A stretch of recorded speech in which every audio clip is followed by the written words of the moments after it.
Menteri Tnat PHE Marcus and Marak ulapentep pa Tnat kala Thung ya ka task force committee ban khmi ya ka jingkhuaj ka balasam shanong ba shalong on lam khmat ya ka ni ka task force committee da additional chief engineer lale ya ka ne halor ka kai phat jong ka state food testing laboratory commissionerate of food safety Pasture Hills Shillong balapha da ka seng FKJGP ha sha Menteri rang ba ka jala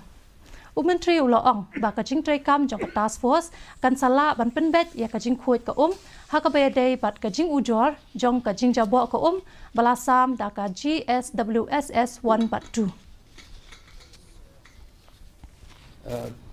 committee will study the water qualities and will make sure that potable water is supplied to the Shillong city. The task force shall address the water quality related complaints pertaining to water supply from GSWS Phase 1, Phase 2 to City of Shillong to ensure proper